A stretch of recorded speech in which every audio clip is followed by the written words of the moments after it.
John's drafted all this for us, so. Just got a call today about that. Yeah, call 12:30 in the morning. How are we a little crazy? You know what I think, Mayor, what my point is, you know, we can have all the ordinances in the world. It's just like anything else going on in the city. You have to stand outside and keep the camera and watch people doing illegal stuff in order to know they're doing it.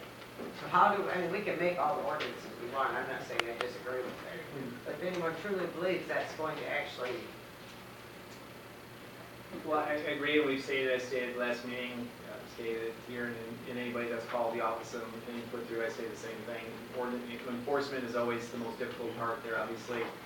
It's been the most difficult part that we've had even before the state changed the laws and allowed these types of fireworks into our state legally.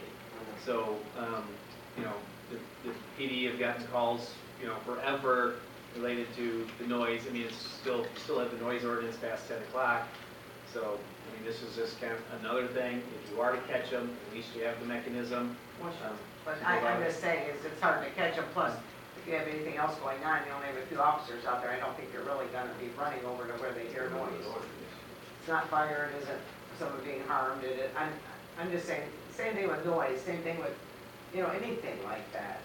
We can do all the ordinances we want, but I just don't see that it will really, and it may help a little bit, I'm not pessimistic about it, but I just want people to realize, and if someone called me, I would tell them, as in any city, it's very difficult to pinpoint that. If they're in their backyard and you don't see them and they've shot them off and they're done and the police come out, what are they gonna find? You know what, I mean, if they're out on the street, you're gonna find them.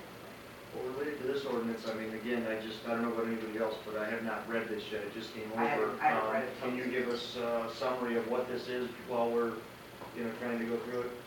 Sure. Just to understand, the state came out with a new statute with respect to fireworks. And really, fireworks are governed for the most part by the state. You'll see in what I gave, there's certain sections from our old statute, excuse me, that we've repealed. And the reason we've repealed those are because most of those now are governed by state law that we don't have any control over now. It left what we call novelties alone. That was the first section of our old ordinance. We haven't changed that.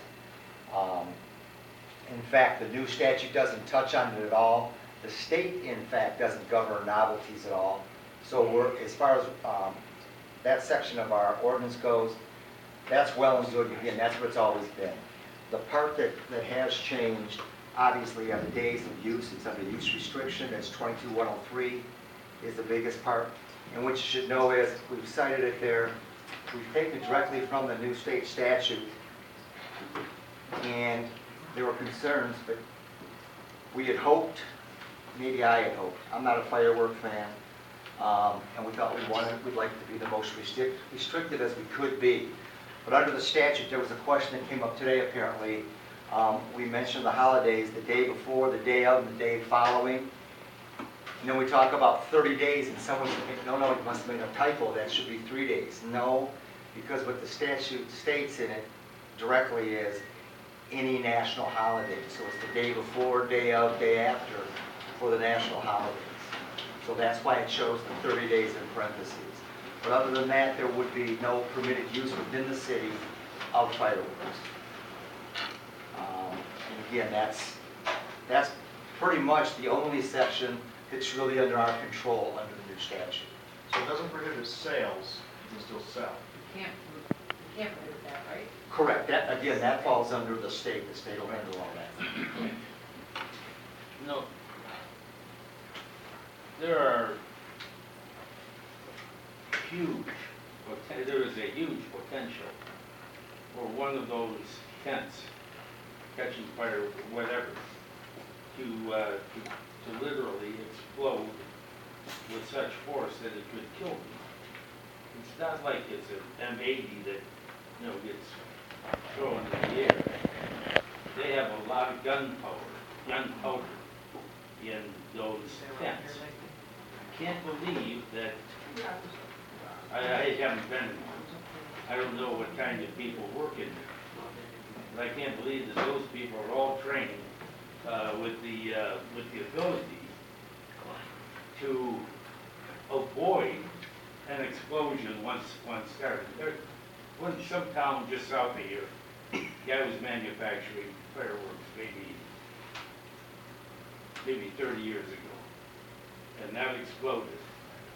And to the best of his ability to embank the area, it still affected the area, the surrounding area. Now, it seems to me that if we have these literal powder kegs all around the city, there ought to be something, whether it's in the state law or maybe even federal statute, that says that they have to be very closely controlled. The idea that anybody can set up and then I want to again paraphrase, I've seen the boxes, the big boxes of fireworks that are taken off of the trucks as they were loading them into the tents. That's an awful lot of explosive power to have in one place.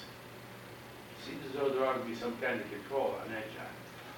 Well, again, there is, not that it's control that we would hope for, as tight as we would hope for, but that does fall under the ordinance under the state. The state controls that. And that's in this? Pardon me? Is that in this?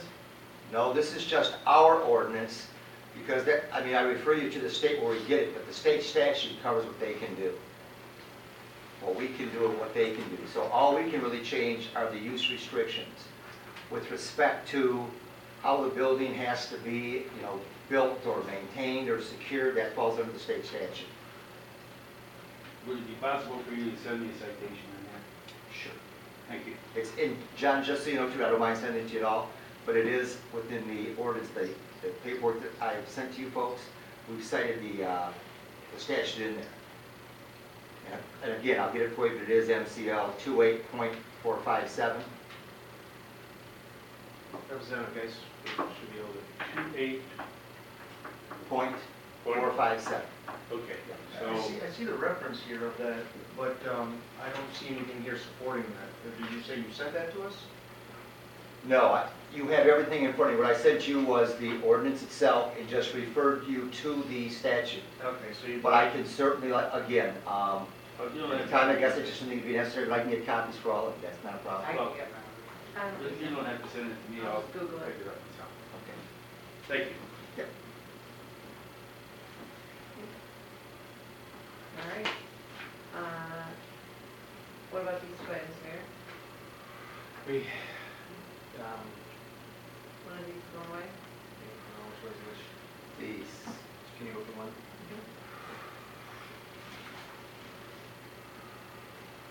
They're gonna both look just like that. 068 is the one that goes away. Okay. Okay, so we're So gonna be that dropping is that. B, Dropping B from the agenda for. Just came through from. which is not on there, so it'll be just removed Yeah, tomorrow. we will bring Okay, it. so we don't have to do that. Forward. Okay, so then C, we go to closed door. Yes, please. Okay, any motion? Motion to go to closed door. Support. That's the